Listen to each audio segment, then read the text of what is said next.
أعوذ بالله من الشيطان الرجيم. بسم الله الرحمن الرحيم.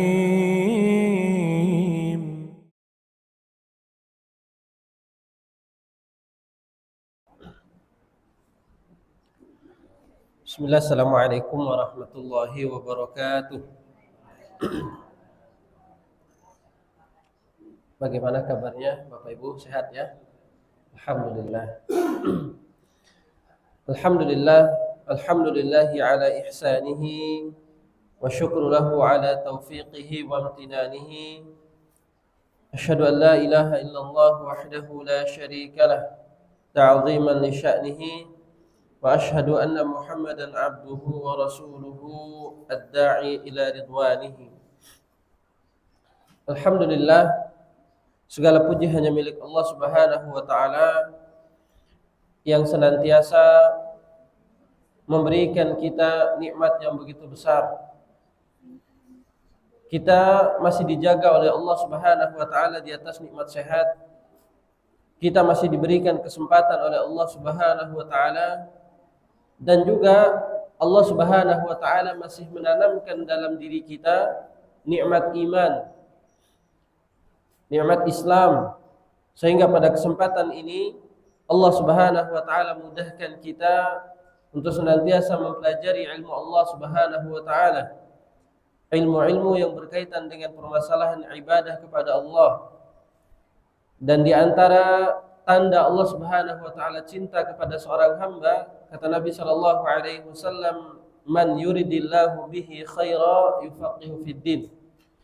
Siapa yang diinginkan oleh Allah Subhanahu wa taala kebaikan di dalam dirinya, maka Allah Subhanahu wa taala akan pahamkan, atau Allah Subhanahu wa taala akan tanamkan dalam dirinya pemahaman agama yang baik. Jadi di antara tanda Allah Subhanahu wa taala cinta kepada seorang hamba itu adalah Allah Subhanahu wa taala memberikan pemahaman agama yang baik, pemahaman agama yang bagus, ya lewat dia belajar, lewat usahanya. Karena dalam hadis yang lain Nabi sallallahu alaihi wasallam menyebutkan, "Man salaka tariqan yaltamisu fihi ilman, sahalallahu lahu bihi tariqan ilal jannah." Siapa yang menempuh jalan dari rumahnya. Dan Nabi sallallahu alaihi wasallam dalam bahasa Arab di sini menggunakan yaltamis, ya. Maksudnya adalah bukan perjalanan yang sering. Walaupun dia jarang-jarang untuk melangkahkan kakinya untuk menuntut ilmu, tetap dia dimudahkan oleh Allah Subhanahu wa taala menempuh jalan menuju surganya Allah Subhanahu wa taala. Ya, jadi oleh karenanya jemaah yang dimuliakan Allah, pengorbanannya kita mengorbankan waktu kita, usaha kita, tenaga kita dari rumah kita masing-masing, kemudian untuk menuntut ilmu agama Allah Subhanahu wa taala, ini adalah di antara jalan yang Allah Subhanahu wa taala mudahkan kita untuk meraih surganya Allah Subhanahu wa taala. Dan belum lagi Nabi sallallahu alaihi wasallam menyampaikan tentang keutamaan bermajelis ilmu. Kata Nabi sallallahu alaihi wasallam, "Majtama'a qaumun fi baitin min buyutillah." Tidaklah suatu kaum duduk di majelis Allah Subhanahu wa taala di masjid-masjidnya. Wa yatadarasunahu bainahum, kemudian mereka saling belajar di antara mereka. Kata Nabi sallallahu alaihi wasallam, "Illa nazalat alaihimus sakinah." Kecuali akan turun kepada mereka ketenangan. Ya, orang-orang yang bermajelis ilmu seperti ini, kata Nabi sallallahu alaihi wasallam, "Illa nazalat alaihimus sakinah," turun kepada mereka ketenangan. Wa ghasyiyatuhumur rahmah, akan diliputi rahmat Allah Subhanahu wa taala. Wa hafathumul malaikah, kemudian para malaikat menaunginya. Subhanallah. Wa dzakarahumullahu fi man 'indah, kemudian para malaikat ini akan menyebut nama-nama orang yang bermajelis ilmu di hadapan Allah Subhanahu wa taala, dan dicatat sebagai amal kebaikan di sisi Allah Subhanahu wa taala. Subhanallah, jemaah yang dimuliakan Allah, kita memohon kepada Allah Subhanahu wa taala agar senantiasa kita diistiqomahkan oleh Allah Subhanahu wa taala dalam ketaatan, dan senantiasa dimudahkan oleh Allah untuk senantiasa meraih surganya Allah Subhanahu wa taala. Baik, jemaah yang dimuliakan Allah Subhanahu wa taala, alhamdulillah pada pertemuan sebelumnya kita telah membahas terkait dengan permasalahan haji dan umrah, ya, dan kita membahas tentang larangan-larangan pada saat seseorang sedang melaksanakan umrah, baik itu umrah yang dilakukan secara terpisah dengan haji ataupun umrah yang dilakukan untuk haji. Ya. Dan di antara larangan-larangan yang kita sebutkan pada pertemuan sebelumnya itu adalah pertama, terlarangnya memotong kuku. Kemudian yang kedua, tidak boleh memakai minyak wangi pada saat seseorang itu sedang ihram. Ya. Kemudian tidak boleh menutup kepala pada saat seseorang sudah mulai ihram dari tempat mikotnya, maka berlaku larangan-larangan yang kita sebutkan ini. Ya, kemudian tidak boleh memakai pakaian yang berjahit. Ya, tidak boleh memakai pakaian yang berjahit yang membentuk lekukan tubuh. Ya, kemudian tidak boleh melakukan perburuan hewan darat. Ya, mungkin di zaman kita sudah tidak ada seperti yang kita kisahkan sebelumnya, tapi di zaman sahabat mereka melakukan perjalanan haji dan umrah itu bukan pakai pesawat, bukan pakai bis, bukan pakai kereta, tapi melainkan jalan kaki. Ada sebagian yang menggunakan unta, ada sebagian yang menggunakan kuda dan lain sebagainya. Perjalanan 450 kilo dari Madinah ke Mekah itu membutuhkan waktu lebih kurang seminggu. Ya. Dan perjalanan mereka kadang di perjalanan ada yang perbekalannya habis, ya. Sehingga godaan bagi mereka untuk berburu. Maka timbullah larangan ini. Nabi SAW melarang untuk berburu hewan. Ya. Kemudian tidak boleh juga melakukan akad nikah dan juga menikahkan atau melamar pada saat seseorang itu sedang haji atau umrah. Ya.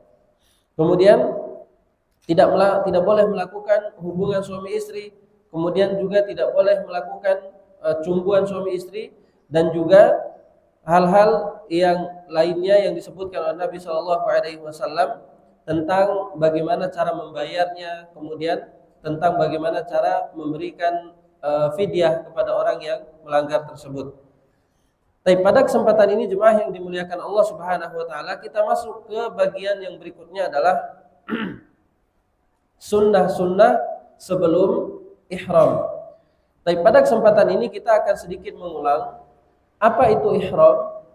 Ihram itu adalah proses pengambilan niat ihram bagi orang yang melakukan umrah atau haji. Pada saat seseorang telah melakukan telah mengambil niat ihramnya, maka terlaranglah semua yang tadi kita sebutkan. Terlaranglah semua yang tadi kita sebutkan, dari memakai pakaian yang berjahit, tidak boleh lagi menutup kepala, tidak boleh lagi memakai minyak wangi dan lain sebagainya. Pada saat seseorang itu telah mengambil niat ihramnya, maka sudah tidak boleh lagi melakukan hal-hal yang tadi kita sebutkan. Ya, jadi ihram itu adalah proses pengambilan niat. Makanya kata Nabi SAW, seperti halnya dalam sholat, kita ada batas haramnya. Kapan? Pada saat seseorang sudah melakukan takbiratul ihram. Takbiratul ihram itu maksudnya takbir pengharaman. Pengharaman dari berbicara, pengharaman dari banyak bergerak, pengharaman dari makan dan minum dan lain sebagainya. Setelah takbiratul ihram, maka semua itu berlaku, tidak boleh lagi dilaksanakan, tidak boleh lagi dilakukan. Karena kenapa? Kalaulah berbicara, makan, banyak bergerak dilakukan pada saat sholat, maka batalah sholatnya. Maka dalam haji dan umrah ada yang namanya ihram. Ya, kalau tadi dalam sholat namanya takbiratul ihram. Dalam haji dan umrah ada namanya ihram, itu adalah batas pengharaman. Seseorang sebelum ihram masih boleh dia melakukan hubungan suami istri, misalnya, ini contoh saja. Pada saat sebelum ihram masih boleh bagi dia untuk memakai minyak wangi, ya. Sebelum ihram masih boleh dia memakai minyak wangi di badannya, bukan di kainnya. Pada saat sebelum ihram masih boleh bagi dia menggunakan penutup kepala, masih boleh bagi dia untuk menggunakan pakaian yang berjahit dan yang lain sebagainya. Tapi pada saat seseorang itu sudah ihram, maka berlakulah hukum yang tadi kita sebutkan, tidak boleh lagi melakukan hal-hal yang tadi kita sebutkan. Kalaulah dia melakukan hal-hal yang tadi kita sebutkan, maka sebagai ganjarannya adalah denda. Ya. Denda yang Nabi SAW sebutkan. Kemudian di antara denda yang paling berat itu adalah menyembelih seekor unta. Dan alhamdulillah pada pertemuan sebelumnya kita telah merincinya, dan nanti insyaallah kita akan sebutkan juga di akhir pertemuan insyaallah. Tapi kita akan membahas tentang sunnah-sunnah sebelum ihram. Sunnah-sunnah sebelum ihram, sebelum seseorang pergi ke tempat mikot kemudian mengambil niat untuk umroh atau haji, maka ada beberapa sunnah yang perlu dilakukan. Ya, ini untuk melengkapi pahala haji dan umrohnya. Ya, barangkali nanti ada yang dimudahkan rezekinya oleh Allah Subhanahu wa taala untuk melaksanakan haji dan umroh, maka kita sudah mengetahui ilmu-ilmunya, sunnah-sunnahnya, larangan-larangannya. Tapi di antara sunnah yang pertama jemaah yang dimuliakan Allah Subhanahu wa taala, mandi sebelum ihram. Ya, ini mandi sebelum ihram. Ya. Sebagaimana Ibnu Umar pernah berkata, "Minas sunnati ay yaktasila ar-rajulu idza arada ay yuhrim." Kata Ibnu Umar radhiyallahu taala anhu, di antara bentuk sunnah, termasuk sunnah adalah seseorang mandi jika hendak melakukan ihram. Ya. Ini sunnahnya. Ya, demikian juga ketika Nabi Shallallahu alaihi wasallam memerintahkan para sahabat yang lainnya untuk mandi. Ya, ini diantara sunnahnya sebelum ihram itu adalah mandi. Tapi di sini adalah disclaimer, catatan kecil bahwasanya sunnahnya adalah mandi di tempat mikot. Sunnahnya itu adalah mandi di tempat mikot. Misalnya dari Mekah, orang yang datang dari Madinah ke Mekah itu mikotnya di mana? Tempat mikotnya itu di Bir Ali atau Dzulhulaifah. Maka disunnahkan mandi di situ. Ya, ini sunnahnya. Jadi Nabi Shallallahu alaihi wasallam dan para sahabatnya ketika datang dari Madinah ke Mekah dalam rangka untuk melaksanakan haji dan umrah, mereka mandi di situ. Kemudian mengumpulkan perbekalannya, mengisi air minumnya, menyiapkan makanannya, mandi dan lain sebagainya di tempat itu. Baru nanti dari tempat itu naik di atas kendaraannya, melafazkan niat haji dan umrahnya. Nah, itu sunnahnya seperti itu.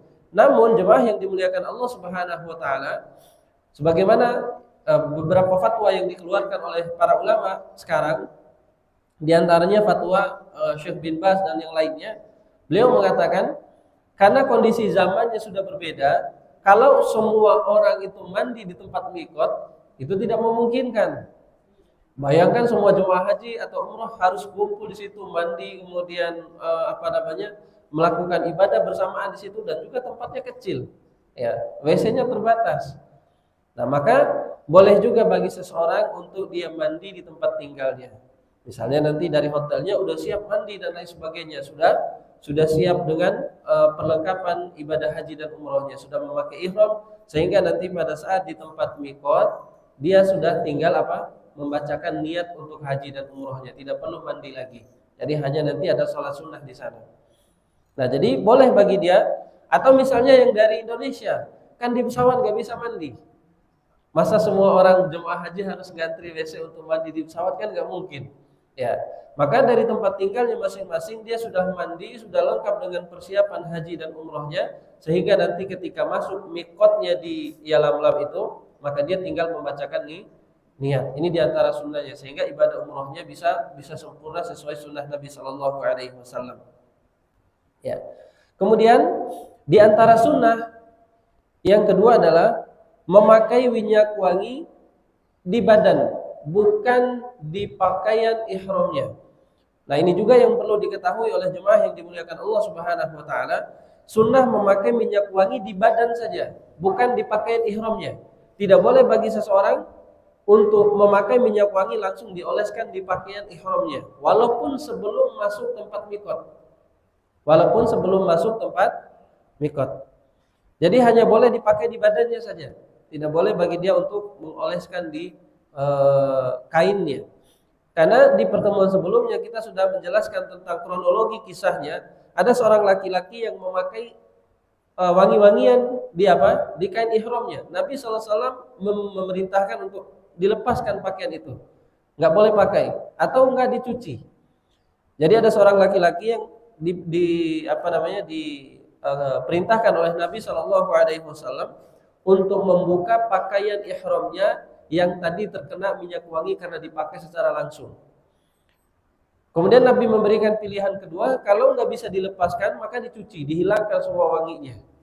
Ya, ini diantara sunnahnya. Jadi tidak terbalik. Karena sebagian jemaah haji dan umrah, ya mereka memakai minyak wangi itu di mana? Di pakaian ihramnya. Kata mereka nggak apa-apa kok, sebelum ihram boleh pakai minyak wangi, boleh, tapi hanya boleh di badan. Bagaimana jika nanti kalau misalnya dari badan ini terkena kain ihramnya, kan nggak menutup kemungkinan bisa saja setelah dipakai di badan nanti terkena lagi apa kain ihramnya. Maka ini tidak masalah. Yang terlarang itu adalah menggunakannya secara langsung. Ini yang dilarang oleh Nabi Shallallahu Alaihi Wasallam. Nah, sebagaimana Aisyah pernah meriwayatkan satu hadis dari Nabi Shallallahu Alaihi Wasallam dalam hadis Imam Bukhari. Kata Aisyah radhiyallahu taala anha, "Kuntu utayyibu Rasulullah sallallahu alaihi wasallam li ihramihi hina yuhrim." Aku pernah memakaikan minyak wangi kepada Rasul sallallahu alaihi wasallam tak kala beliau hendak berihram. Jadi memakaikan minyak wangi. Ini menunjukkan sunnah juga bagi kita untuk memakai minyak wangi sebelum ihram, tapi bukan di badan, bukan di kain ihramnya, tapi di badan. Ya. Kemudian yang ketiga, jemaah yang dimuliakan Allah Subhanahu wa taala, di antara sunnahnya adalah berihram setelah salat. Ya, berihram setelah salat. Ini sunnah. Misalnya ketika kita datang dari Madinah, kemudian mampir di Bir Ali atau Dzulhulaifah, di situ kita nanti disunahkan berwudu dulu, kemudian salat dulu di masjidnya. Lalu setelah sholat nanti, maka kita naik kendaraan lalu membaca niat untuk haji dan umroh. Itu sunnahnya seperti itu. Tapi kalau tidak memungkinkan, misalnya ada yang menggunakan kereta cepat, ya baru 5 menit naik kereta cepat, tiba-tiba ada pengumuman kita sudah sampai di mikot, ya tidak ada waktu sholat di situ, ya maka dia langsung jalan di atas kereta tersebut tanpa sholat tidak masalah. Tapi sunnahnya adalah dia sholat terlebih dahulu. Ya, jadi sholat sunnah di masjidnya. Kemudian diantara hal-hal yang dianjurkan juga adalah berihlal atau melakukan atau memperbanyak talbiyah. Memperbanyak talbiyah sepanjang perjalanan seseorang itu dari Madinah, dari tempat dia ihram tadi sampai ke Mekah. Ya, kalau bisa diperbanyak talbiyahnya. Diperbanyak talbiyah, labbaik Allahumma labbaik, ya. Sampai nanti dia ketemu dengan Ka'bah. Ini diantara sunnah yang sangat besar yang dijelaskan oleh para ulama. Yang paling banyak zikirnya, yang paling banyak melakukan talbiyah, dialah yang paling banyak pahalanya ketika umrah. Karena kenapa? Karena diantara yang disebutkan oleh para ulama adalah bahwasanya orang-orang yang melakukan ibadah haji dan umrah yang paling banyak melakukan bacaan-bacaan, yang paling banyak melakukan talbiyah, dialah yang paling banyak pahalanya. Sepanjang perjalanan dia melakukan terus talbiyah. Ya, jangan sampai ditinggalkan, karena kita sebagian subhanallah ketemu dengan beberapa jemaah yang dari awal hanya sebentar membaca talbiyah, labbaik Allahumma labbaik, labbaik Allah syarika lak labbaik. Kemudian setelah itu banyak ngobrol, kemudian berbicara sepanjang perjalanan, ya. Walaupun tidak masalah, tidak membatalkan umroh, walaupun dia tidak melakukan talbiyah, tidak membatalkan umroh. Tapi sebaiknya ibadah yang kita lakukan itu memang kan luar biasa nih ibadah. Cuman mungkin ada orang yang kesempatannya sekali seumur hidup, ya. Maka digunakan kesempatan itu. Atau misalnya sekali dalam setahun, ya tahun ini berangkat, mau berangkat lagi tahun depan, kan tahun depan belum memungkinkan kita berangkat juga. Maka kesempatan yang ada itu benar-benar digunakan dengan baik. Dari sepanjang perjalanan dia menuju Mekah itu diperbanyak talbiyah. Ini semakin banyak dia melakukan talbiyah dan semakin banyak pahalanya. Ya, jadi tidak digunakan kesempatannya untuk ngobrol, apalagi ngobrolin aib orang dan lain sebagainya. Subhanallah, ngobrol berdua orang lagi talbiyah, ya menggibah. Nah, ini termasuk daripada hal-hal yang sia-sia. Maka di sini kita nasihatkan bahwasanya ketika kita ingin melakukan ibadah haji dan umrah dari tempat mikot sampai nanti ke Mekah, maka perbanyak talbiyah. Begitu juga dengan jemaah haji atau umrah misalnya yang langsung turun di Jeddah, nanti mikotnya di mana? Ya Lamlam. Dari atas pesawat turun di Jeddah, perjalanan dari Jeddah ke Mekah perbanyak talbiyah. Ya, pokoknya sepanjang perjalanan itu ngobrolnya nanti bisa habis umrah bisa ngobrol, ya habis nanti umrah bisa ngapa-ngapain, ya. Tapi sepanjang perjalanan itu kita benar-benar gunakan untuk memperbanyak talbiyah kepada Allah Subhanahu wa taala. Baik, jemaah yang dimuliakan Allah Subhanahu wa taala, itu diantara beberapa sunnah-sunnah yang Nabi Shallallahu alaihi wasallam sebutkan ketika kita hendak ihram atau mengambil niat untuk ihram, baik itu untuk melakukan umrah ataupun haji. Baik, apa niatnya? Ya, kita membaca pada saat sampai di tempat mikot, sudah selesai tadi dengan rutinitas kita, sudah mandi, kemudian sudah sholat, ya. Kemudian kita naik di atas kendaraan kita, maka apa yang kita baca? Kita mengambil niat.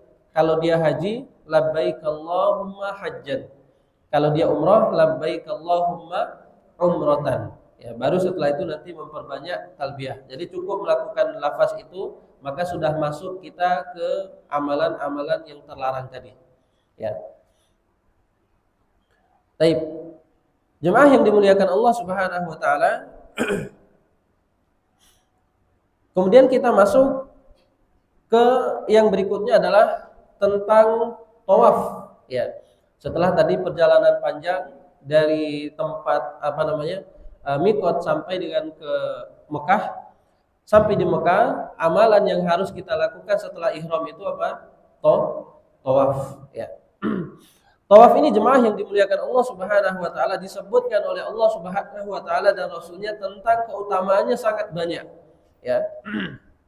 Di antaranya Allah Subhanahu wa taala sebutkan dalam surat Al-Baqarah ayat 125, wa ahidna ila Ibrahim wa Ismail an tahhira baitiya lit-ta'ifina wal 'akifina war ruk'is sujud. Kata Allah dalam surat Al-Baqarah ayat 125, dan telah kami perintahkan kepada Ibrahim dan Ismail untuk membersihkan rumahku dengan tawaf. Ya. Bersihkanlah rumahku untuk orang-orang yang tawaf. Jadi Allah Subhanahu wa taala menyebutkan khusus keutamaan orang-orang yang tawaf itu ada dalam Al-Qur'an. Nah, ini menunjukkan keutamaan yang besar.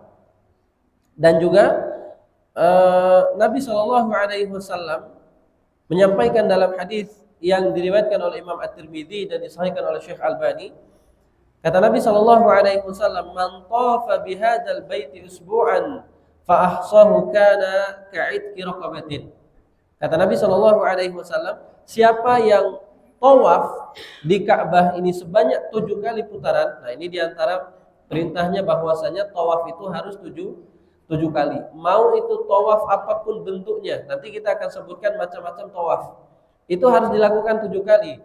Enggak boleh tawaf itu cuma 1 kali atau 2 kali, enggak boleh, ya. Maka yang sah tawaf itu baik itu tawaf sunnah, tawaf ifadah, tawaf qudum dan lain sebagainya, nanti kita akan sebutkan, maka dia harus 7 kali. Kata Nabi sallallahu alaihi wasallam, la yad'u qadaman wa la yarfa'u ukhra illa khattallahu anhu khati'ah wa katabalahu biha hasanah. Ya, dia tawaf 7 kali tadi kata Nabi, tidaklah dia meletakkan kakinya dan mengangkat kakinya yang lain, melainkan Allah Subhanahu wa taala dari angkatan kakinya itu akan dihapus setiap dosanya, kemudian dari hentakan kakinya yang lain akan diangkat dituliskan pahala oleh Allah Subhanahu wa taala. Subhanallah. Setiap hentakan kaki akan dituliskan 1 pahala. Kemudian kita mengangkat kaki yang lainnya akan dihapus dosa-dosanya oleh Allah Subhanahu wa taala. Bayangkan kita 7 kali itu bisa berapa kali kita mengangkat kaki dan menurunkan kaki. Nah, ini diantara keutamaan tawaf. Jadi jemaah yang dimuliakan Allah Subhanahu wa taala, tawaf ini memiliki kedudukan yang luar biasa di hadapan Allah Subhanahu wa taala. Ya, jadi ibadah haji dan umroh ini sebenarnya ibadah yang menggabungkan keutamaan yang besar. Maka tidak rugi bagi orang-orang yang mengeluarkan hartanya untuk meraih pahala Allah Subhanahu wa taala. Baik, kita akan membahas tentang macam-macam tawaf. Baik, yang pertama jemaah yang dimuliakan Allah Subhanahu wa taala, kita sering mendengar atau mendengar kemudian menyaksikan di TV-TV misalnya ada orang yang tawaf. Nah, yang pertama itu disebut dengan tawaf qudum. Ya. Tawaf yang pertama itu namanya tawaf apa? Tawaf qudum. Apa itu tawaf qudum? Tawaf kedatangan. Ya, tawaf qudum itu maksudnya adalah tawaf kedatangan, yaitu tawaf yang dikerjakan ketika seseorang yang haji atau umroh pada saat masuk Mekah. Ya, pada saat masuk Mekah. Ya, jadi tawaf kudum itu maksudnya adalah tawaf kedatangan. Misalnya orang yang ingin melaksanakan haji dan umroh, tawaf yang pertama kali dilakukan itulah namanya tawaf kudum. Tapi kita akan bahas tentang hukumnya. Yang pertama, pakai ki, ya, tawaf kudum, ya, tawaf kudum. Baik, kita akan bahas tentang hukumnya. Tawaf kudum ini jemaah yang dimuliakan Allah Subhanahu wa taala, maksudnya adalah tawaf kedatangan. Baik, yang pertama, bagi orang yang melakukan haji qiran, apa itu haji qiran kemarin? Ada yang masih ingat? Bagi orang yang melakukan haji qiran itu haji yang menggabungkan dua niat sekaligus. Niat haji dan umroh. Jadi satu kali rangkaian, tapi di dalamnya sudah terkandung haji dan umroh. Kalau haji tamattu apa? Umroh dulu, baru haji kemudian. Ya, misalnya dia datang di bulan Syawal atau di bulan Dzulqa'dah, kemudian sampai nanti bulan Dzulhijjah, ya dia datang di bulan-bulan haji ini, dia umroh dulu. Selesai melaksanakan umroh, dia sampai tahallul dengan sempurna seperti umroh pada umumnya. Sudah selesai tahallul, dia tinggal di Mekah sambil menunggu apa? Haji. Baru nanti ketika masuk waktu haji tanggal 8, 9, 10 Dzulhijjah itu, baru nanti dia apa? Melaksanakan haji yang berikutnya. Berarti umroh dulu baru haji, itu namanya haji tamattu, dipisah. Adapun qiran itu menggabungkan satu rangkaian tapi untuk dua niat, ya. Kemudian haji ifrad apa?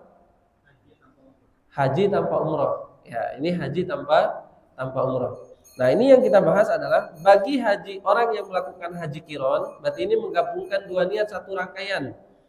Ya, rangkaian haji dan umroh, ya, tapi dilakukan dalam satu rangkaian. Bagi orang yang melakukan haji qiran dan juga haji ifrad, maka sunnah, ya, dilakukan oleh jemaah haji tersebut untuk melakukan tawaf kudum, ya, untuk melakukan tawaf kudum. Adapun orang yang haji tamattu, orang yang melakukan haji tamattu, karena dia tadi sudah tinggal di Mekah, ya, dia kan sudah umroh dengan sempurna. Kemudian adapun orang yang sudah tinggal di Mekah, pada saat masuknya musim haji, dia udah nggak mesti tawaf lagi, karena dia tadi sudah umroh, kemudian sudah menetap di Mekah. Begitu juga dengan orang yang sudah tinggal di Mekah, orang asli Mekah di sana, yang memang tempatnya di sana, nggak usah keluar lagi, berarti udah nggak melakukan tawaf kudum. Tawaf kudum itu hanya dilakukan bagi orang yang datang dari luar Mekah. Ketika melaksanakan haji tadi yang tadi kita sebutkan, baik itu haji qiran ataupun haji ifrad, maka dia pada saat melakukan rangkaian ibadah umrohnya itu, itulah yang disebut dengan tawaf kudum. Jadi harus melaksanakan tawaf kudum. Baik. Kemudian yang kedua adalah bagi orang yang melakukan haji tamattu, maka wajib bagi orang yang melakukan haji tamattu itu umroh terlebih dahulu, ya. Maka jika dia telah melakukan tawaf untuk umrohnya pada saat dia melakukan umrohnya itu, itulah yang disebut dengan tawaf kudum, ya. Jadi sehingga nanti ketika dia nanti sudah tinggal di Mekah dan menunggu datangnya waktu haji, maka dia nggak perlu lagi untuk melakukan tawaf, karena tadi sudah seperti kita sebutkan, dia sudah melakukan tawaf di kedatangannya itu dengan melakukan rangkaian ibadah umroh yang sempurna, maka itulah tawaf kudumnya dia. Adapun orang yang melakukan ibadah haji qiran, walaupun dia tidak umroh, tapi dia harus tawaf. Ya, ini sebagian para ulama mewajibkannya. Ada sebagiannya menganggap sunnah. Ya, tadi apa? Haji qiran, haji yang tidak ada umroh. Maka dia disunnahkan untuk melakukan tawaf terlebih dahulu, walaupun tidak dalam rangkaian umroh yang sempurna. Nah, ini maksudnya tawaf kudum itu adalah tawaf kedatangan. Ketika kita sampai di Mekah, disunnahkan tawaf kudum namanya. Baik, kemudian yang kedua jemaah yang dimuliakan Allah, itu yang pertama tawaf kudum. Yang kedua adalah tawaf umroh. Nah, ini sehingga ada yang bertanya, kalau lagi umroh itu Ustaz kita nggak tawaf kudum. Ya, ini tawaf kudum ini buat jemaah haji, ya. Jadi sehingga orang yang melakukan ibadah umroh tidak ada tawaf kudum, tapi namanya tawaf umroh. Yaitu tawaf yang merupakan rukun umroh, ya. Tawaf yang merupakan rukun umroh. Kalau dia tidak tawaf, maka batal umrohnya. Ya, kalau dia tidak tawaf, maka batal rukun umrohnya. Maka tawaf ini wajib dilakukan oleh orang yang umroh, baik orang yang umroh maupun umroh untuk umroh yang biasa tanpa haji. Ya, misalnya kita sedang melaksanakan ibadah umroh saja, ini namanya tawaf umroh. Ataupun umroh untuk melakukan haji tamattu yang tadi kita sebutkan. Ya, jadi umroh tawaf umroh. Adapun tawaf kudum, apa bedanya tadi? Tidak mesti harus rangkaian umroh. Sedangkan tawaf umroh ini sebagai rukunnya. Kalau kita tidak melaksanakan tawaf, maka umrohnya batal. Adapun tawaf kudum, tawaf kedatangan tadi, maka dia boleh dilakukan tanpa rangkaian umroh. Ketika kita sampai di Mekah, orang yang melaksanakan haji ifrad itu, dia disunahkan untuk tawaf terlebih dahulu walaupun tanpa umroh. Kemudian yang ketiga, jemaah yang dimuliakan Allah Subhanahu wa taala, ada yang disebut dengan tawaf ifadah. Nah, mungkin yang pernah melaksanakan haji sudah pernah melaksanakan tawaf ifadah. Apa itu tawaf ifadah? Tawaf ifadah apa? Ya, merupakan rukun haji. Ini tawaf yang merupakan rukun haji. Tawaf yang dilakukan setelah wukuf di Arafah. Ya, tawaf yang dilakukan setelah wukuf di Arafah. Nah, ini ilmu-ilmu seperti ini perlu kita ketahui. Kenapa? Karena banyak juga yang kami temukan jemaah yang dimuliakan Allah ketika setelah wukuf dia ada yang setelah wukuf di Arafah tidak mau melaksanakan tawaf karena katanya nggak usah, ya. Hanya sunnah saja dan lain sebagainya. Ini merupakan rukun. Kalau tidak dilakukan tawaf ifadah, maka hajinya juga jadi batal. Kemudian yang keempat, ada yang disebut dengan tawaf wada. Nah, ini tawaf-tawaf seperti ini harus kita bedakan bentuknya. Ada yang disebut dengan tawaf wada.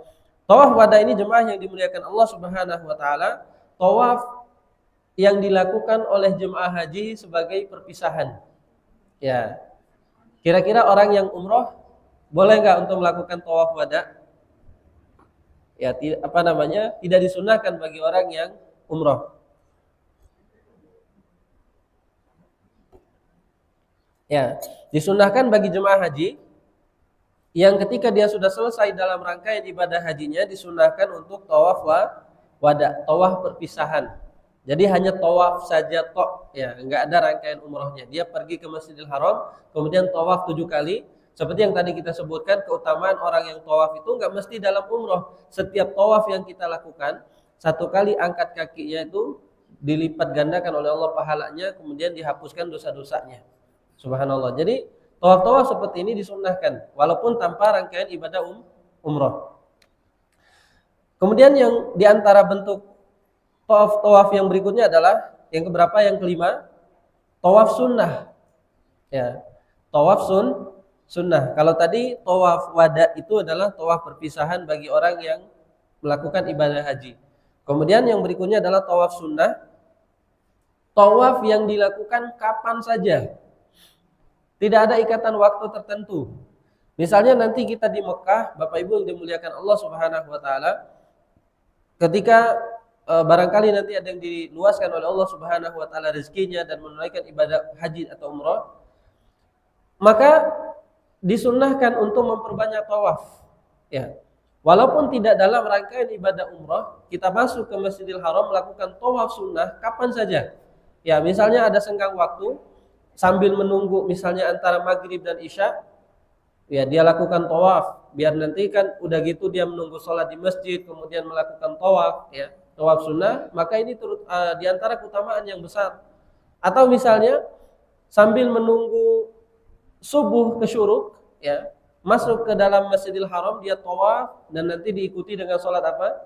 Sholat syuruk. Ini di antara keutamaan yang luar biasa. Jadi tawaf sunnah itu tidak ada batasan waktunya, kapanpun mau dilaksanakan ya silakan saja karena dia tidak ada kaitannya dengan umrah. Nah, itu diantara macam-macam bentuk tawaf. Jadi bisa kita bedakan. Ada yang tadi yang disebut dengan tawaf kudum, kemudian tawaf umroh, kemudian tawaf ifadah, tawaf wada, kemudian tawaf sunnah. Ya, maka nanti ketika misalnya melaksanakan haji dan umroh, kita sudah tahu nih tawaf kita nih tawaf yang mana. Apakah bagian dari rukun atau hanya sekedar sunnah dan lain sebagainya. Nah,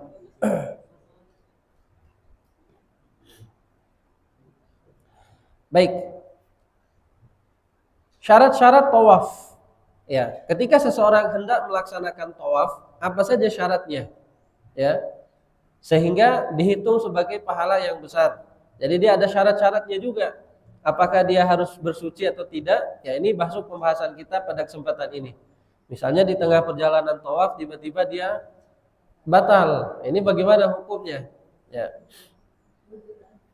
Baik, syarat-syarat tawaf yang pertama tentu niat, ya. Ya, sebagaimana setiap amalan itu harus ada niat. Ya, kita laksanakan sholat harus ada niatnya, kemudian melaksanakan puasa harus ada niatnya, melaksanakan umroh harus ada niatnya, begitu juga tawaf harus ada niatnya, minimal niatnya yang timbul dalam hati. Ya. Karena kata Nabi Shallallahu Alaihi Wasallam atau karena Nabi Shallallahu Alaihi Wasallam juga menamakan tawaf itu sebagai seperti halnya sholat, maka setiap ibadah itu butuh dengan niat. Kemudian yang kedua, jemaah yang dimuliakan Allah Subhanahu Wa Taala, menutup aurat. Ya, ini syarat mutlak. Ya, ini harus menutup aurat baik bagi laki-laki ataupun perempuan. Dahulu kaum musyrikin, ya ini kita sedikit membahas tentang sejarahnya. Kenapa Nabi Shallallahu Alaihi Wasallam sebagaimana disebutkan dalam hadis Imam Bukhari, kata Nabi Shallallahu Alaihi Wasallam, alla yahujja ba'dal ami musyrikun wala yatufuna bil baiti uryanun. Kata Nabi Shallallahu Alaihi Wasallam, ketahuilah setelah tahun ini, pada saat Nabi Shallallahu Alaihi Wasallam sudah menguasai kota Mekah, setelah tahun ini tidak boleh lagi ada orang musyrik yang berhaji. Nah, ini larangan Nabi Shallallahu Alaihi Wasallam, dan tidak boleh lagi tawaf dalam keadaan telanjang. Dulu, nah ini makanya Nabi SAW mengeluarkan hadis ini. Ternyata sejarahnya dulu kaum musyrikin pada saat Nabi Shallallahu Alaihi Wasallam belum menguasai kota Mekah, mereka melaksanakan haji dan umroh juga, atau melaksanakan tawaf juga di Ka'bah, ya keliling Ka'bah, tapi dalam keadaan telanjang bulat. Ya, ini diantara kebiasaannya orang-orang jahiliyah sebelum Nabi Shallallahu Alaihi Wasallam diutus. Mereka keliling-keliling Ka'bah itu dalam keadaan telanjang. Ya, sampai akhirnya pada tahun 9 Hijriah, Nabi Shallallahu Alaihi Wasallam mengutus Abu Bakar untuk berhaji dan mengumumkan kepada seluruh masyarakat Mekah, tidak boleh lagi ada orang musyrik yang melakukan ibadah tawaf. Ya, jadi dilarang oleh Nabi SAW karena mereka akan mengotori Ka'bah. Kemudian tidak boleh lagi tawaf dalam keadaan telanjang bulat. Ini larangan Nabi Shallallahu Alaihi Wasallam. Oleh karenanya para ulama mengambil dalil ini sebagai bentuk penjagaan terhadap kemuliaan Ka'bah. Tidak boleh bagi seseorang itu membuka aurat ketika tawaf. Ya. Larangan tawaf telanjang ini menunjukkan bahwasanya menutup aurat di antara syarat sah sempurnanya ibadah tawaf tersebut. Maka kalau ada seseorang yang membuka auratnya ketika tawaf, maka kata para ulama tawafnya tidak sah. Kemudian yang ketiga, jemaah yang dimuliakan Allah, syaratnya adalah bersuci dari hadas. Orang yang melakukan tawaf, dia harus suci. Dia harus dalam keadaan suci. Sebelum dia masuk untuk melaksanakan tawaf, maka dia harus berwudu terlebih dahulu. Ya, dia harus berwudu, kemudian menyucikan dirinya. Pada saat misalnya nanti di tengah perjalanan ini kan 7 kali, tiba-tiba di 3 kali putaran yang pertama batallah dia. Ya, batal dia di tengah perjalanan. Kira-kira apa yang harus dia lakukan? Apakah dia harus mengulang perjalanannya dari awal? Ya, maka cukup bagi dia untuk mengambil kembali air wudu. Itu di bagian pinggir biasanya disediakan tempat zam-zam, tidak mesti harus keluar. Tempat zam-zam itu kita ambil air zam-zam untuk berwudu. Kemudian setelah berwudu maka kita masuk kembali di tempat kita tawaf tadi. Di putaran keberapa? ketiga. Dari tempat kita batal kita keluar dan masuk, mulai lagi dari situ, kemudian lanjutkan kembali. Jadi tidak mesti harus diulang dari awal. Jadi di mana tempat kita batal, di situ tempat kita berhenti, maka kita keluar untuk berwudu terlebih dahulu, kemudian masuk dan nanti melanjutkan kembali perjalanannya. Jadi tadi 3, kemudian lanjutkan ke 4. Begitu lagi nanti misalnya di putaran kelima batal, jangan diulang dari awal tapi dimulai dari tempat dia batal. Nah, seperti itu. Jadi ibadah tawaf ini dia harus bersuci dari hadas. Ya, karena dia termasuk daripada ibadah yang mensyaratkan harus berwudu. Ya, seperti halnya salat.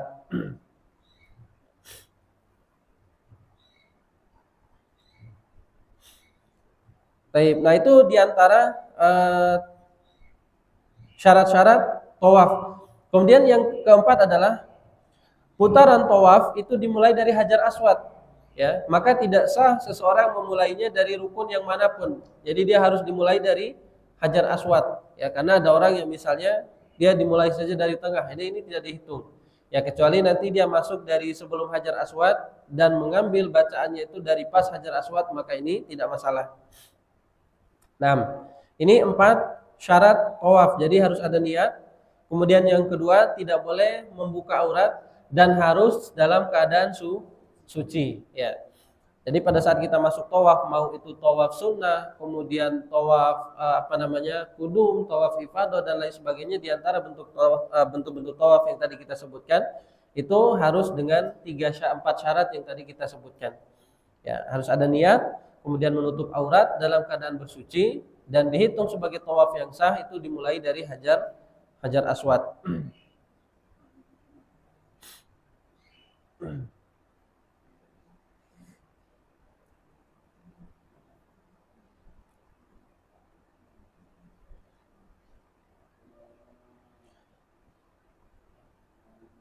Baik, yang terakhir jemaah yang dimuliakan Allah Subhanahu wa taala, di antara sunnah-sunnah tawaf, ya. Sunnah ketika tawaf ini tidak membatalkan tawaf, tetapi ketika dilakukan ini merupakan di antara bentuk kesempurnaan pahala tawafnya ketika dia mengikuti sunnah Nabi Shallallahu Alaihi Wasallam. Ya, sama seperti halnya misalnya ketika kita sholat, kemudian diikuti dengan sholat sunnah, maka pahalanya akan lebih sempurna. Maka di antara sunnah yang pertama adalah ketika seseorang melakukan tawaf, maka menampakkan bahu kanannya. Jadi dari pakaian ihramnya itu diturunkan kain yang sebelah kanannya, kemudian diperlihatkan bahu kanannya. Ini bagi laki-laki, ya, tidak bagi perempuan. Bagaimana kalau seandainya dia tawaf dalam keadaan pundaknya tertutup? Ini tidak membatalkan tawaf, ya. Karena misalnya ada yang lupa pas masuk dia lupa untuk buka bahu kanannya sehingga tidak kelihatan, dia tutup begini terus. Ya, maka ini tidak masalah, hanya sunnah saja. Jadi ketika dia membuka, ini dia mengamalkan sunnah. Kemudian yang kedua, jemaah yang dimuliakan Allah Subhanahu wa taala,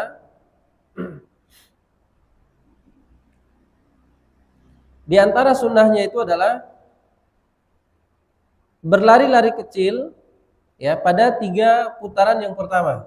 Ya, berlari-lari kecil atau langkah cepat di 3 putaran yang pertama. Tapi kalau keadaannya tidak memungkinkan, maka ini tidak masalah juga. Ya, tidak sampai harus dipaksakan berlari-lari sampai menabrak jemaah yang lain, ini juga tidak dianjurkan. Ya, kita temukan subhanallah yang memaksa lari sampai ada yang terjatuh, diinjak dan lain sebagainya, ini sangat memudaratkan. Tapi kalau keadaannya memungkinkan untuk melakukan sunnah tersebut, maka tidak ada masalah. Ini hanya sunnah saja. Kemudian yang ketiga adalah di antara sunnah tersebut memulai tawaf dengan mengusap Hajar Aswad. Ya, ini perlu diketahui jemaah yang dimuliakan Allah, mengusap Hajar Aswad ketika memulai tawaf itu adalah bagian dari sunnah, bukan hal yang wajib. Sehingga kalau tidak mencium Hajar Aswad katanya nggak sah umrahnya, maka ini adalah kesalahan.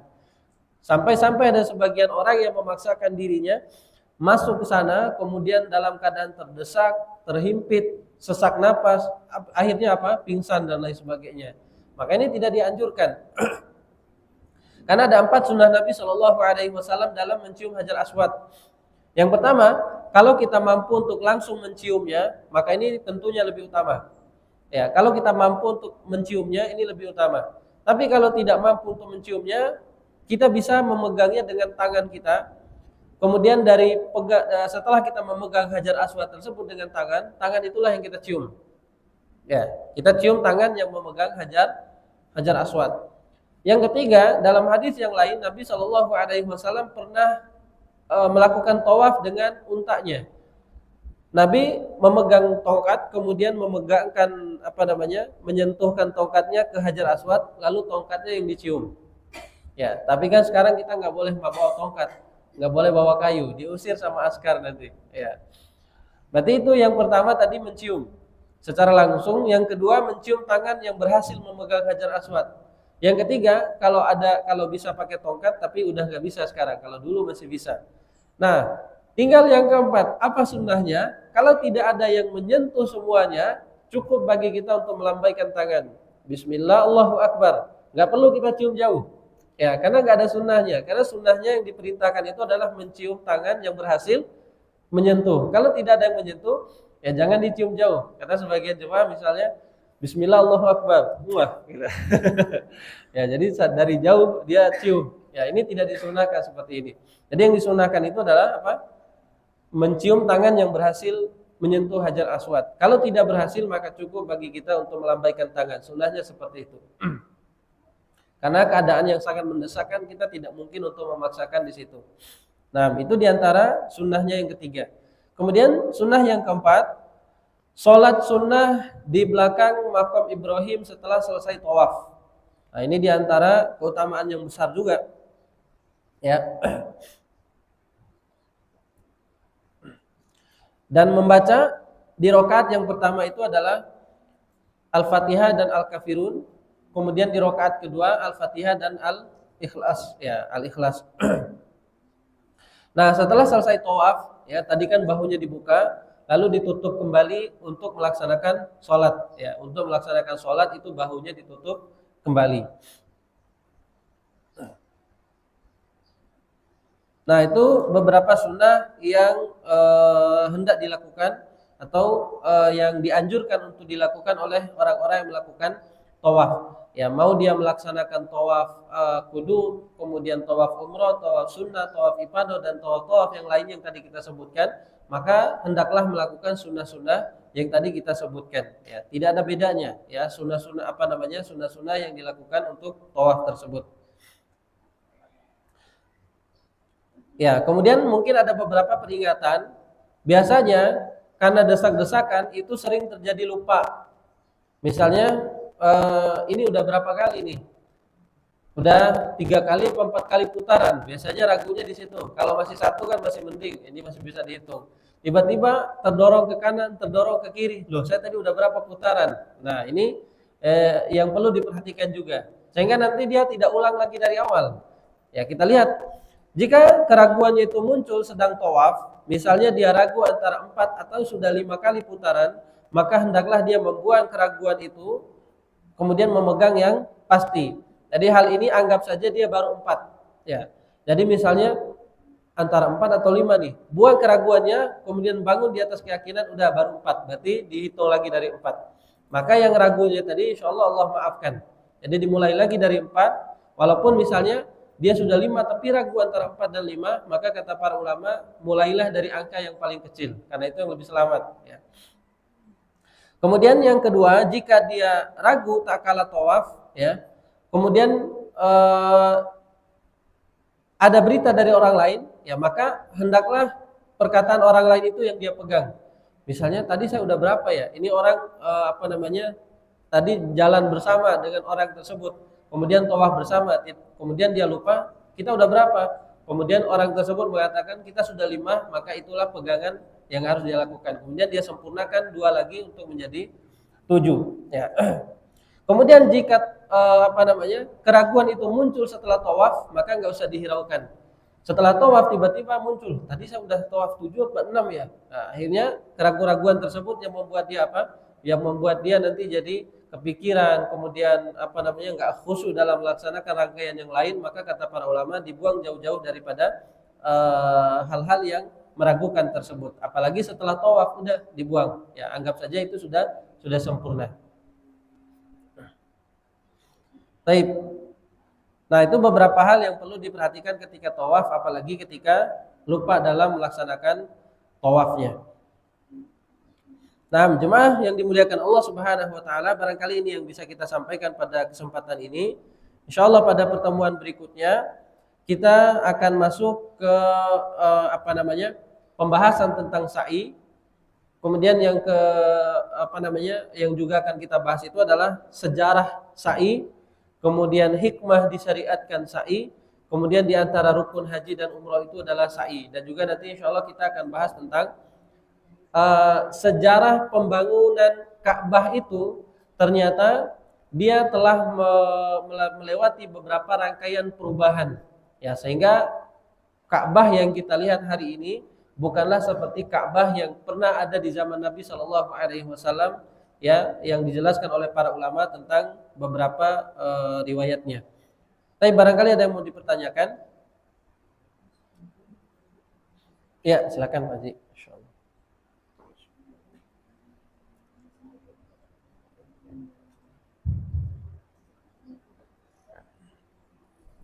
Assalamualaikum warahmatullahi wabarakatuh. Waalaikumsalam warahmatullahi Kalau sudah bagi para yang umroh atau haji, sebelumnya dibagikan panduan. Ya, buku panduan.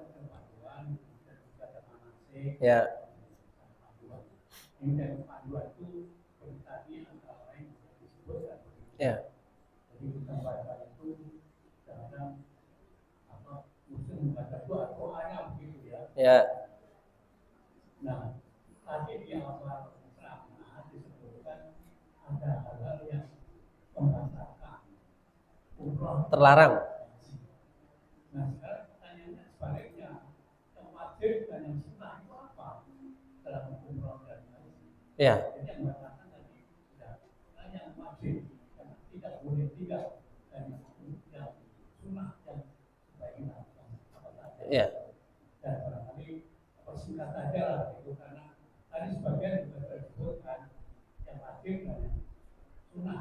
Ya. Terima kasih. Baik. Assalamualaikum. Waalaikumsalam warahmatullahi wabarakatuh. Baik, Masya Allah.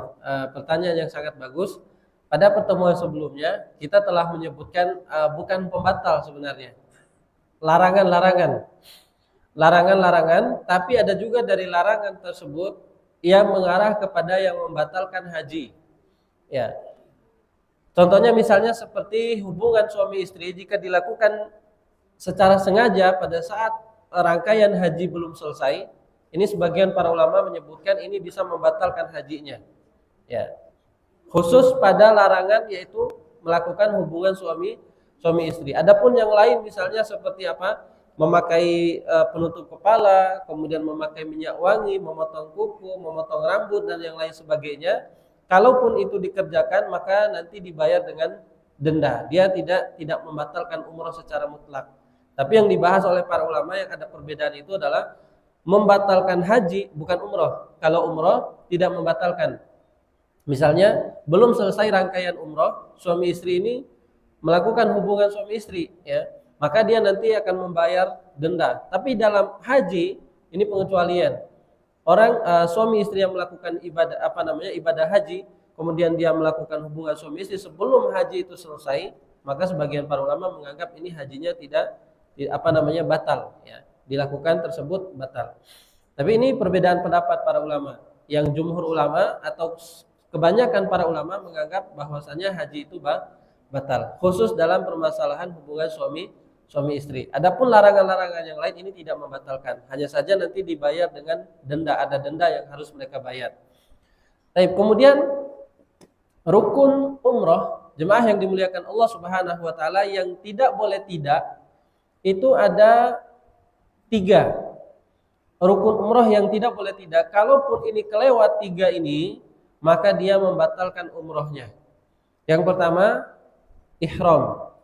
Ya, yang pertama ihram, yaitu mengambil niat ya dari rangkaian awal.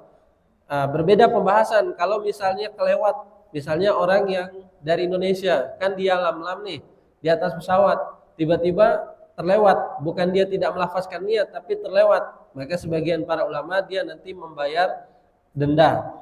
Berbeda sama sekali orang yang tidak membaca niat, maka ini kan tidak dianggap sebagai ibadah ya. Maka niat ihram itu bagian daripada rukun umroh. Yang kedua di antara rukun umroh itu adalah tawaf. Kalau tidak tawaf, maka umrohnya tidak sah. Yang ketiga, sa'i. Sa'i ini juga bagian daripada rukun umroh. Kalau orang tidak sa'i, maka dia tidak dianggap sebagai umroh yang sah, ya batal umrohnya. Saya pernah ketemu beberapa teman di Saudi, dia cerita waktu dia bawa melihat ada ibu-ibu yang menangis. Ditanya sama teman saya, kenapa menangis? Saya tidak dibawa sama pembimbing untuk melakukan sa'i katanya. Ternyata ibu ini sudah tahu, ternyata bagian daripada rukun umroh itu adalah sa'i. Ya dia sudah mengeluarkan harta yang begitu besar, kemudian dia udah berjuang untuk melakukan ibadah umroh yang begitu luar biasa, kemudian sama pembimbingnya nggak apa-apa, nggak usah sa'i, apa namanya itu bagian daripada sunnah katanya. Nah akhirnya apa? Kesalahan-kesalahan seperti ini ternyata masih ada juga dilakukan oleh sebagian orang. Maka ketika kita sudah dibekali dengan ilmu dan mengetahui tentang hal-hal yang semacam ini, tentunya akan lebih menjaga kita. Adapun apa namanya? Gundul atau misalnya mencukur rambut atau menggundul, ini bagian daripada apa namanya, bukan sa'i, yaitu dia bagian daripada wajib umroh yang nanti ketika dia misalnya ada halangan ya tahallulnya tersebut, maka dia nanti apa namanya menggantinya dengan denda. Misalnya di tengah perjalanan ini belum selesai untuk melaksanakan ibadah haji dan umroh, belum tawaf, belum sa'i, tapi ketika dia sakit, sebagaimana yang Allah Subhanahu wa taala sebutkan dalam Al-Qur'an, apabila salah seorang di antara kalian terdapat sakit di kepalanya, ya kita sudah sebutkan di pertemuan sebelumnya, dia boleh mencukur rambutnya terlebih dahulu. Ini keadaan ketika orang itu sedang sakit, walaupun dia belum tawaf, walaupun dia apa namanya belum sa'i, tapi karena dia dalam keadaan sakit, boleh bagi dia untuk menggundulkan kepalanya terlebih dahulu, tapi nanti dia membayar fidyah, ya, dia membayar fidyah. Begitu juga terkait dengan apa namanya menggundul dan memotong rambut. Yang lebih afdalnya kata Nabi Shallallahu Alaihi Wasallam orang yang botak. Ya, artinya kalau ada orang yang memotong rambutnya cuman sehelai seujung ruas jari, maka ini umrohnya sudah dianggap sah. Ya, jadi yang paling inti dalam melaksanakan ibadah haji dan ibadah umroh itu adalah ihram, kemudian sa'i dan juga tawaf. Ya. Adapun yang seperti yang tadi kita sebutkan sunnah-sunnahnya, maka ini untuk memperbanyak pahala, untuk melengkapi pahala umrohnya kita. Dan ketika diberikan buku panduan pun, ya kalau ada yang rajin baca itu subhanallah sangat membantu. Apalagi doanya dihafalkan semua. Ya. Tapi kalau ada yang nggak mampu untuk menghafalkan, setidaknya kita sudah punya bekal. Kemudian nanti tinggal mengikuti pembimbing daripada doa-doanya seperti itu. Dan insya Allah nanti kita akan apa namanya membahas tentang sa'i di kemudian di pertemuan berikutnya insya Allah. Ya, sa'i dan tahallul. Ya, sa'i dan tahallul. Baik, ada yang mau ditanyakan lagi? Ya, silakan Pak Haji.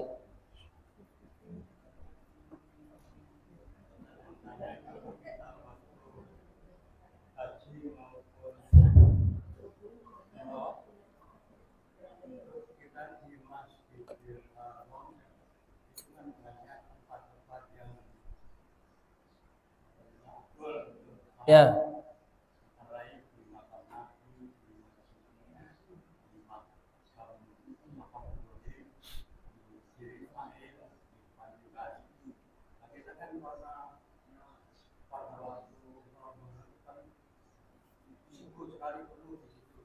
Ya.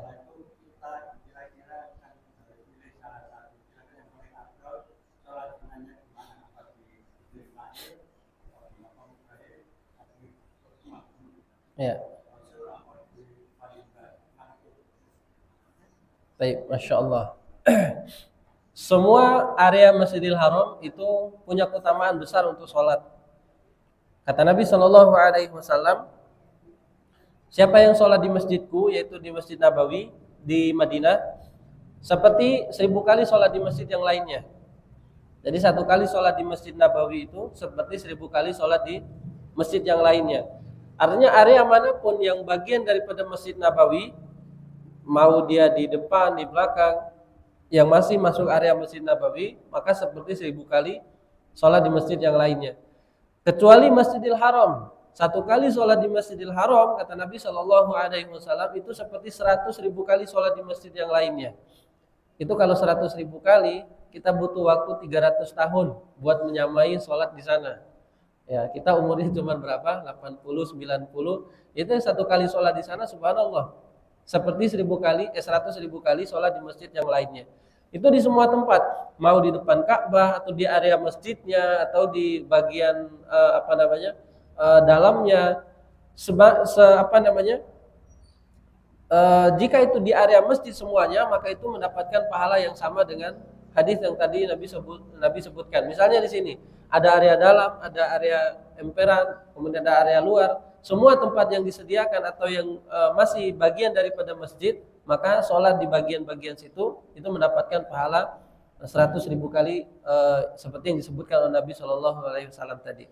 Oleh karenanya, semua tempat yang ada di Masjidil Haram, baik itu di Masjid Nabawi dan juga di Masjidil Haram, maka ini mendapatkan keutamaan yang besar.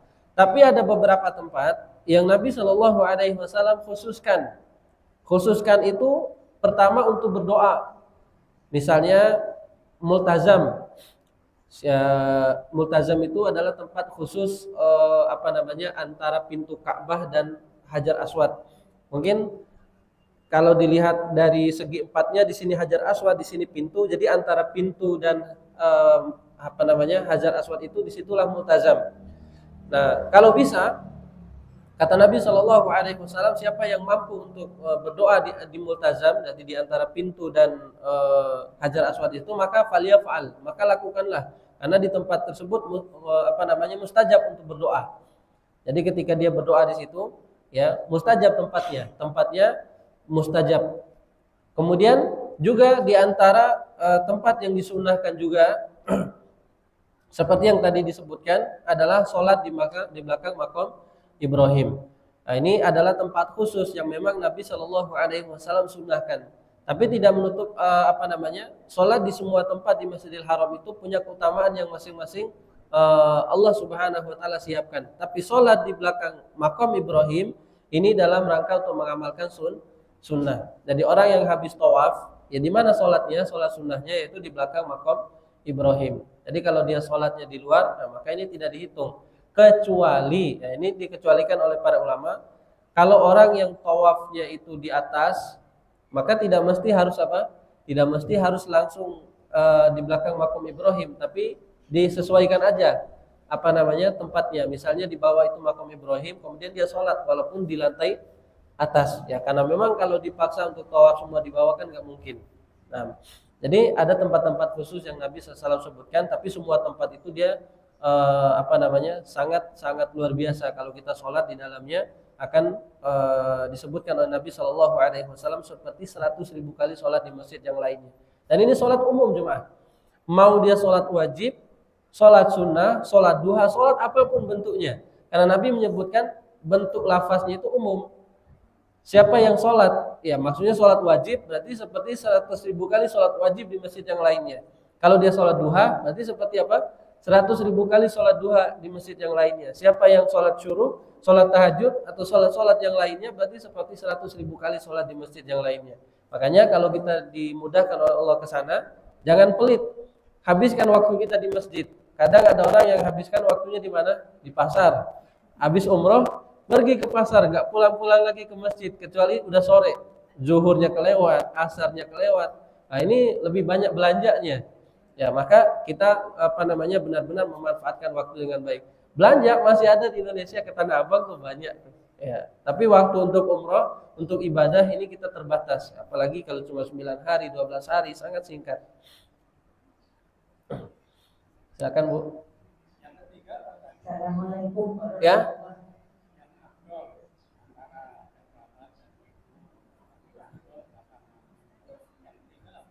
Iya, ya. Kalau Hijri Ismail saya belum tahu keutamaannya apa. Ya, tapi sebagian orang di situ menganggap tempatnya disentuh-sentuh kemudian dikeramat. Ya, wallahu alam. Hadisnya masih diperselisihkan oleh para ulama tentang keutamaannya. Jadi kadang ada orang yang lewat di Hijri Ismail, dia mengusap-usap seakan-akan di situ ada berkah. Tapi ketahuilah nanti kita akan bahas di pertemuan berikutnya tentang sejarah pembangunan Ka'bah. Hijri Ismail itu ternyata bagian dari Ka'bah dulunya. Jadi dia dipisah karena ada suatu kemaslahatan. Ya. Silakan Bu. Assalamualaikum warahmatullahi wabarakatuh. Waalaikumsalam warahmatullahi wabarakatuh. Mencium Hajar Aswad tidak wajib kan? Iya. Jadi kalau kita ada yang menawarkan, dia akan menolong kita. Oh, jasa. Sudah itu, tapi waktunya itu jam 3 malam. Gimana tuh Ustaz? Iya. Masya Allah. Ini luar biasa. Sekarang juga banyak jasa, Pak. Siapa yang mau cium Hajar Aswad saya bantu, bayar 200 real kalau nggak salah. Dia bayar 200 real, nanti dibukain pintunya. Orang yang buka pintunya itu badannya besar-besar. Jadi orang yang ada di depan Hajar Aswad itu diminggir-minggirin oleh dia sehingga kita bisa masuk. Jadi jasa memang kita bayar 200 real, berapa tuh 200 real? 800 ribu. Ya. 800 ribu buat cium Hajar Aswad. Nah, ini namanya terlalu berlebihan. Maksudnya adalah hal yang bukan diwajibkan, tapi kalau kita sempat untuk menyiumnya tanpa ada tanpa ada hambatan, maka silakan lakukan karena bagian daripada sunnah Nabi SAW. Tapi kalau memaksa diri kita sehingga ada kemudaratan di situ, kita masuk dengan paksa, kemudian kita sampai diinjak-injak, sampai ditarik-tarik, sampai banyaklah hal yang terjadi karena orang desak-desakan di situ. Maka ini tidak tidak direkomendasikan. Kenapa? Mudaratnya lebih besar daripada manfaatnya. Kecuali di situ memang orang lagi enggak terlalu ramai banget dan kita masuknya mudah, maka silakan, itu bagian daripada sunnah. Tapi tidak sampai wajib sampai kita harus memaksakan diri. Kalau misalnya kita pergi sholat tahajud seperti tadi jam 3 malam dan misalnya keadaannya sepi, mungkin bisa kita untuk langsung menyiumnya tanpa harus sewa orang dan lain sebagainya. Jadi nyewa orang itu terlalu memaksakan diri. Gitu. Jadi ada beberapa teman yang sampai dapat tawaran seperti itu. Jadi memang mereka duduk di tepi Ka'bah itu di pinggir-pinggirnya. Nanti mereka cari, ini kayaknya orang mau nyium Hajar Aswad. Mereka datang, "Bu, mau nyium Hajar Aswad?" Nah, nanti mereka tawarkan. Nah, bayar 200 real. Cuman mau nyium Hajar Aswad bayar 200 real, subhanallah. Nah, jadi hal seperti itu tidak mesti harus dipaksakan. Tapi kalau kita punya kesempatan maka silakan lakukan. Nah, ya.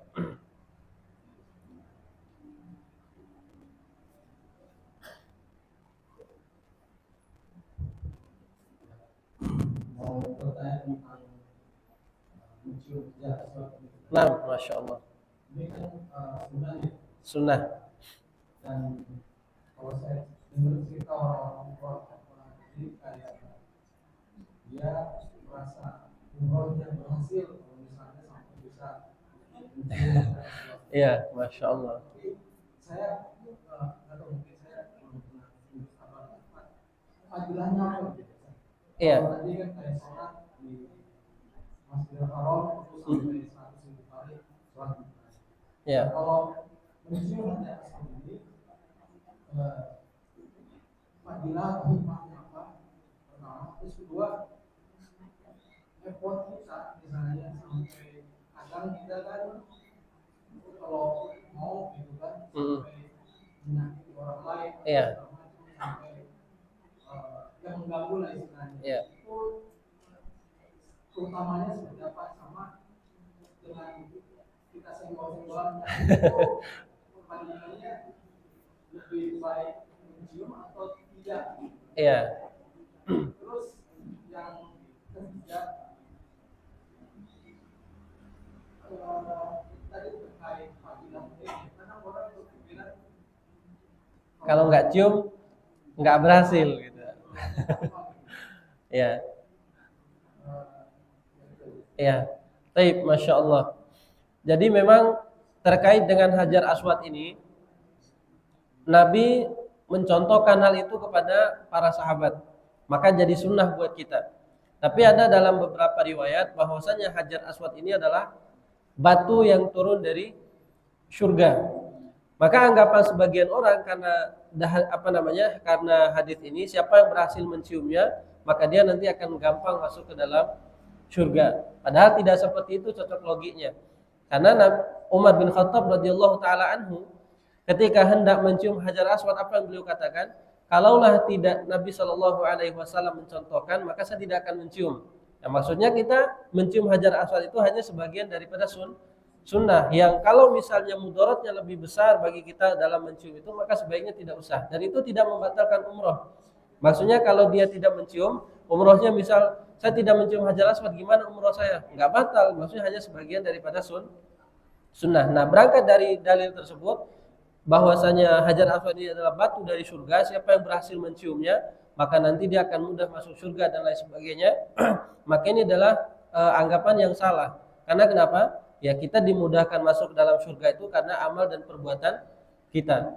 Dan ketika di sana sebenarnya bukan hanya Hajar Aswad saja. Kalau Hajar Aswad kan memang murni ada sunnahnya dari Nabi Shallallahu alaihi wasallam. Dia ada perintah untuk kita mencium. Ini yang tidak ada kaitannya dengan rangkaian ibadah umroh pun orang berebut. Contoh misalnya seperti apa? Megang kiswah, kemudian ngusap-ngusap Ka'bah gitu, meluk-meluk Ka'bah. Ya, padahal itu kan tidak ada sama sekali sunnah dari Nabi Shallallahu alaihi wasallam dan orang berebut sampai apa? Sampai dorong-dorongan. Kalau kita pelajari tentang sejarahnya kiswah, kain yang menempel di dinding Ka'bah itu sebenarnya di zaman Nabi Ibrahim alaihi salam itu belum ada. Dia ada pada saat kakek Nabi Shallallahu alaihi wasallam yang ketiga kalau nggak salah.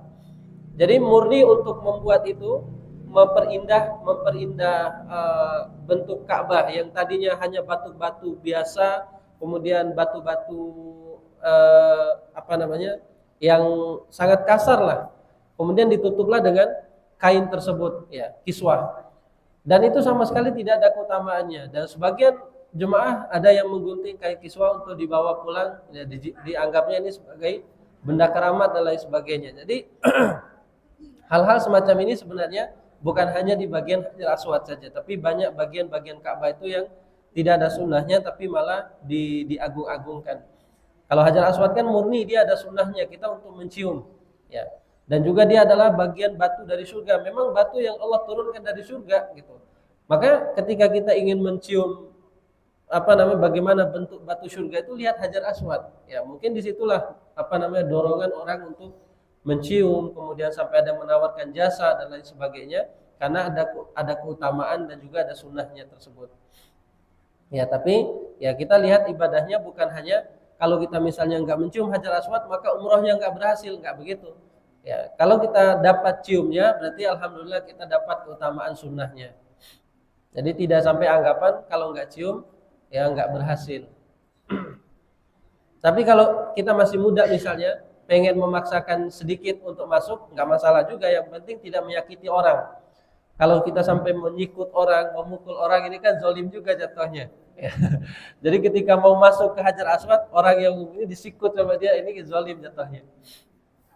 Nah,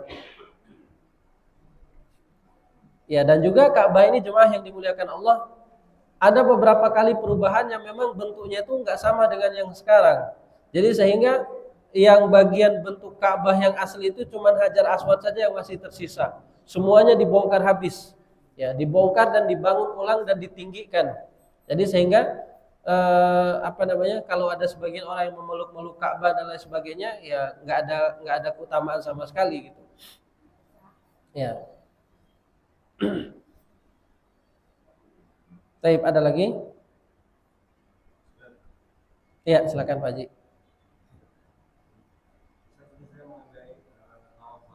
Ya. Haji. Setelah kita melaksanakan tawaf wada, apakah kita masih bisa ikut tawaf lagi atau melakukan sholat ibadah di Jumat itu? Ya.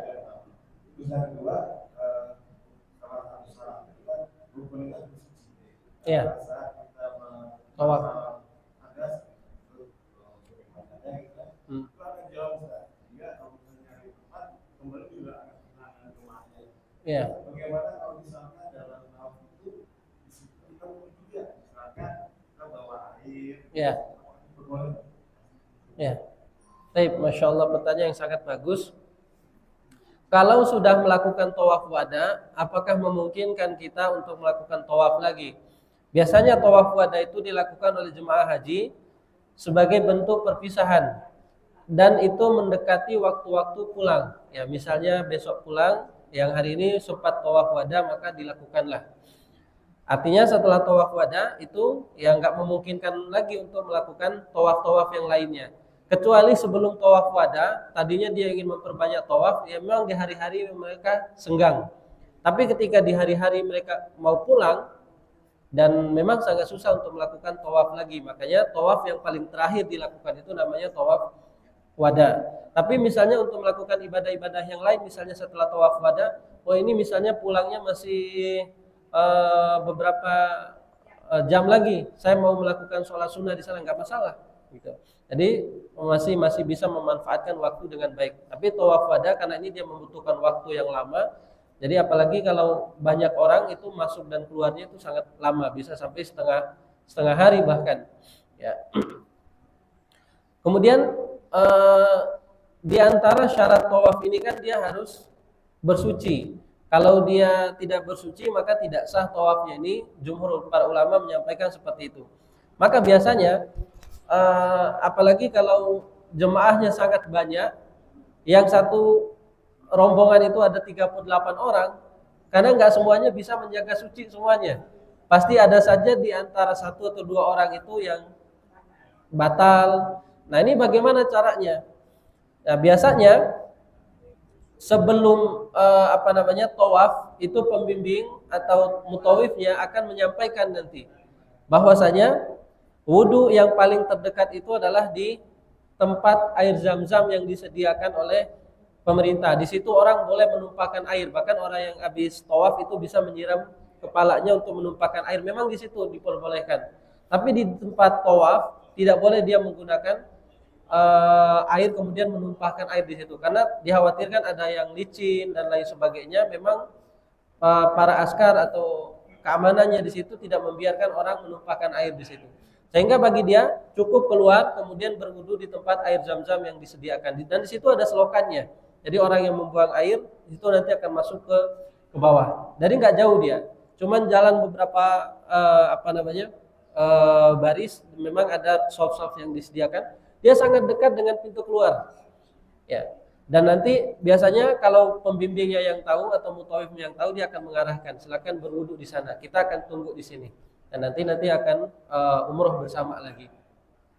Dan wudunya jemaah yang dimuliakan Allah, biasanya saya ketika membimbing, saya akan mengajarkan jemaah itu berwudu dengan yang rukunnya saja. Wudu yang rukunnya itu ada di surat Al-Maidah ayat ke-6 kalau tidak salah, saya lupa. Yang pertama, dia cukup mencuci tangan. Ya, cuci tangan itu tidak cuci begini tapi langsung. Ya, dia cukup sekali ambil tangan kanannya sampai dengan siku, faghsilu aydiyakum. Jadi sampai siku. Kemudian setelah tangan cuci muka, enggak mesti harus kumur-kumur. Ini yang rukun. Jadi seperti tadi, umroh itu ada yang rukun, ada yang wajib. Dan ternyata wudu juga itu ada yang rukun, ada yang wajib, ada yang sunnah. Maka yang rukunnya itu dia cuci tangan dari tangan kanan sampai siku, ini wajib kena siku. Karena kalau tidak, ini akan membatalkan wudunya. Begitu juga dengan tangan kiri. Kemudian mencuci muka, kemudian membasuh kepala, kemudian kaki selesai. Maka ketika dia berwudu dengan cara seperti ini, maka sudah boleh bagi dia untuk melakukan lagi tawafnya. Tidak mesti harus dia kumur-kumur, kemudian cuci telinga, ya berkumur-kumur 3 kali. Ya ini diantara bentuk sunnahnya. Tapi yang rukunnya itu adalah tangan. Walaupun sekali, misalnya air segini saja ini sangat bisa untuk kita berwudu.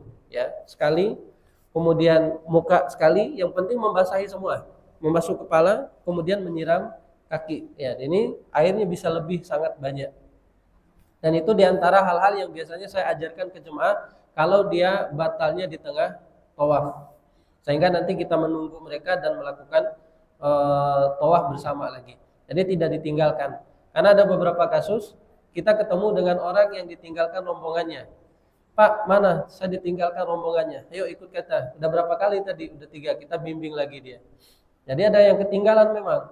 Karena yang di depan jalan sendiri, yang di belakang sering didesak, digeser, didorong. Ini sering ketinggalan. Ya, makanya hal-hal seperti ini sangat dijaga sekali oleh pembimbing supaya jemaahnya tidak ketinggalan. Tapi insyaallah cukup ya. Ya. Nah, insyaallah pada pertemuan berikutnya semoga Allah Subhanahu wa taala mudahkan, kita akan masuk ke sa'i dan tahallul, dan juga kita akan membahas sedikit tentang bagaimana perubahan bentuk Ka'bah. Sehingga kita tahu tentang sejarahnya Ka'bah, mana saja bagian-bagian yang Nabi SAW perintahkan untuk kita mendekat, untuk kita berdoa, untuk kita sholat, untuk kita pegang dan lain sebagainya. Baik, kita tutup dengan doa kafaratul majlis. Subhanakallahumma bihamdika asyhadu an la ilaha illa anta astaghfiruka wa atubu ilaik. Wassalamualaikum warahmatullahi wabarakatuh.